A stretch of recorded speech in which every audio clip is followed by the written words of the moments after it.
అందరికీ నమస్కారం. జై శ్రీరామ్, జై జై శ్రీరామ్. ఓం సరస్వత్యే నమః. గురుర్బ్రహ్మ గురుర్విష్ణు గురుదేవో మహేశ్వర గురు సాక్షాత్ పరబ్రహ్మ తస్మై శ్రీ గురవే నమః. శ్రీరామ రామ రామేతి రమే రామే మనోరమే సహస్రనామ తత్తుల్యం రామనామ వరాననే.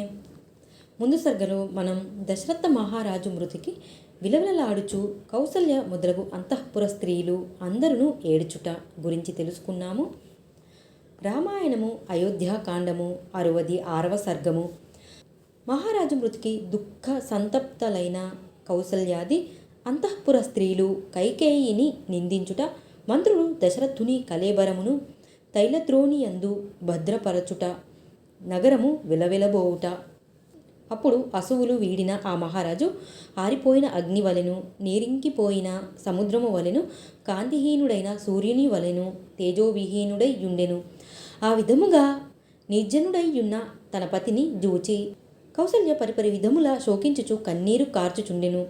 ఆమె తన పతిదేవుని రాజు యొక్క శిరస్సును ఒడిలో చేర్చుకొని కైకేయితో ఇట్లు పలికెను. ఓ క్రూరురాలా, దుర్మార్గురాలా కైకేయి, నీ కోరికలు ఈడేరినవి గదా, రాజును వదిలించుకొంటివి. నీకు ఇక అడ్డు చెప్పేది వారే లేరు. ఈ రాజ్యంను నీ నెత్తిన గొట్టుకొనుము. ఈ రాజ్య భోగములను నీ ఇష్టము వచ్చినట్లు అనుభవింపుము. నా రాముడు నన్ను వీడి అడవుల పాలాయను, భర్త స్వర్గమున కేగెను. దుర్గమమైన మార్గములలో ఆత్మీయులందరూ వదిలిపెట్టిపోగా నిస్సహాయురాలైన అబలవలి ఒంటరిగా మిగిలిపోయితిని. నాలో జీవితేచ్ఛయే నశించినది. నారీ ధర్మమును గాలికి వదిలిన కైకేయి తప్ప దైవతుల్యుడైన తన భర్తను పరిత్యజించి ఈ లోకంలో ఏ స్త్రీ జీవింపగోరును? లోభి అయిన వాడు ధనాశ వలన ఇతరులచే విషమిశ్రితాహారమును తినిపించుటకును వెనుకాడడు. దాన్ని ఏమాత్రము దోషముగా భావింపడు. అట్లే ఆ గూనిమంతర కారణముగా ఈ కైకేయి మహోన్నతమైన రఘువంశమునకే చిచ్చు పెట్టినది.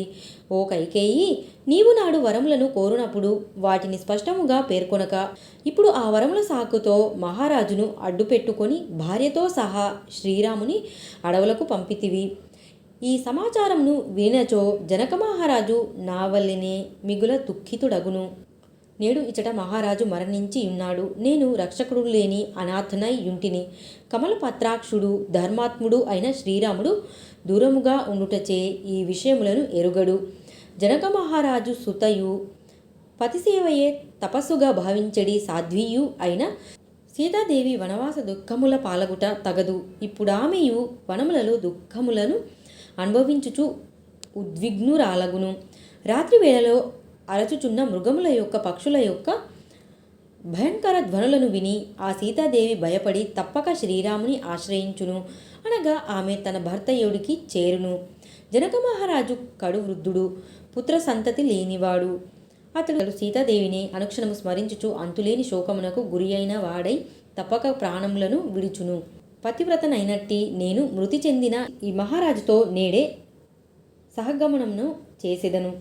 ఆయన దేహముతో పాటు నా తనువును కూడా చితాగ్నికి ఆహుతి గావించెదను. పతి కళేబరముపై బడి మిగుల దుఃఖముతో విలపించుచున్న ఆ కౌసల్యా సాధ్విని అచటి పరిచారికలు దూరముగా తీసుకొని వెళ్ళిరి. అంతటా వశిష్ఠాదుల ఆదేశానుసారము అమాత్యులు ఆ రాజుగారి కళేబరమును తైలద్రోణియందు నూనెతో నింపబడిన తొట్టియందు ఉంచిరి. పిమ్మట వారు ఆ శవమును భద్రపరచుట మొదలుకొని సమస్త రాజకీయ కార్యక్రమములను నిర్వర్తించిరి.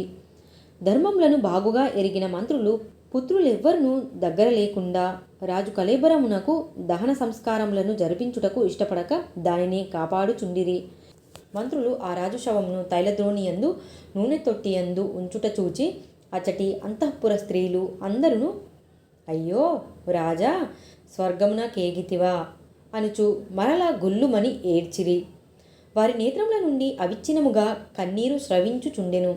అంతటా వారు దైన్యముతో చేతులు చాచి శోకముతో బిగ్గరగా ఏడ్చుచు మృతుడై పడియున్న రాజును గూర్చి పరితపింపసాగిరి.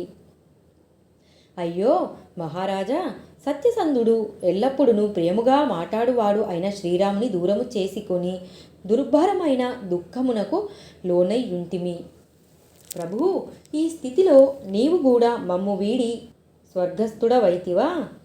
శ్రీరాముని ఎడబాటునకు లోనగుటయే గాక ఇప్పుడు మేము పతిమృతితో అనాథలమైతిమి. ఈ స్థితిలో భర్తను పొట్టనబెట్టుకొన్న దుష్టాత్మురాలగు ఈ కైక ముందర మేమెట్లు జీవింపగలము? ఈ స్థితిలో భర్తను పొట్టనబెట్టుకొన్న దుష్టాత్మురాలగు ఈ కైక ముందర మేమెట్లు జీవింపగలము? సర్వసమర్థుడును బుద్ధిమంతుడును సకల సద్గుణ సంపన్నుడును అయిన శ్రీరాముడు మాకును నీకును కొండంత అండగా ఉండేడివాడు. అట్టి ఆ మహాత్ముడు ఈ రాజలక్ష్మిని త్యజించి వనముల పాలాయను. ఆ మహావీరుడును లేక మీరును లేక దుఃఖముల పాలైన మేము కైకేయి ఈసడింపులను సహించుచు ఇచ్చట ఎట్లు బ్రతుకగలము? ఆ దుష్ట కైకేయి బలశాలురైన రామలక్ష్మణులను సీతాదేవిని అరణ్యములకు పంపివేసెను. అంతేగాక రాజునైతే సరాసరి పరలోకమునకే చేర్చెను.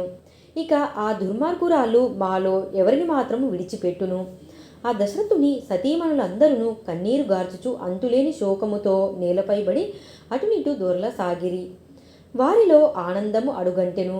మహాత్ముడైన దశరథ మహారాజును పోగొట్టుకొనిన ఆ అయోధ్యా నగరము పతిని కోల్పోయిన సతివలెను, చంద్రుడు లేని రాత్రి వలెను వెలవెలబోవుచుండెను.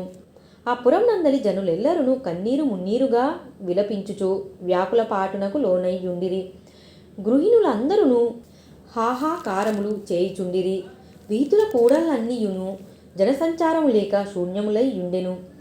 ఇండ్ల ముంగిళ్ళన్నీయును ఊడ్చేడివారు కల్లాపి చల్లేడివారు మృగ్గులు పెట్టువారు లేక చెత్త చెదారములతో నిండి చిందర వందరగా నుండెను. ఈ విధముగా పురమంతయును పూర్వశోభను కోల్పోయి యుండెను. దశరథ మహారాజు పుత్రశోకముతో దివంగతుడయ్యెను. రాజపత్నులందరూ దుఃఖముతో నేలపై పొరలాడుచుండిరి. సూర్యుడు తన కిరణములను ప్రసరింపజేయుట మాని అస్తమించెను. చీకట్లను వ్యాపింపజేయుచు రాత్రి రానే వచ్చెను. ఆ సమయమున పుత్రులు చెంతలేనందున రాజశవమునకు దహన సంస్కారములను జరిపించుటకు అచ్చటికి విచ్చేసిన బంధుమిత్రులు ఇష్టపడరు అని తలంచి అనూహ్యమైన రాజుగారి పరిస్థితిని గమనించి అమాత్యులు ఆ శవమును తైలద్రోణిలో భద్రపరచిరి. మహాత్ముడైన దశరథుడు మరణించుటతో జనులెల్లరూ దుఃఖితులై నోటమాట రాక కన్నీరు గార్చుచు రాజవీధులలో కూడళ్లలో చేరియుండిరి. అప్పుడు ఆ నగరము సూర్యుడు లేని ఆకాశము వలెను, చంద్రుడు నక్షత్రములు లేని రాత్రి రీతిగా తేజోవిహీనమై యుండెను. నగరం నందలి స్త్రీలు పురుషులు గుంపులు గుంపులుగా చేరి భరతుని తల్లి అయిన కైకేయిని తిట్టిపోయిచుండిరి. మహారాజు మృతి కారణముగా అయోధ్యా నగర వాసులందరూ మిగుల దుఃఖార్తులై మనశ్శాంతిని కోల్పోయిరి. వాల్మీకి మహర్షి విరచితమై ఆదికావ్యమైన శ్రీమద్ రామాయణం నందలి అయోధ్యాకాండమునందు 66వ సర్గము సమాప్తము. ధన్యవాదాలు.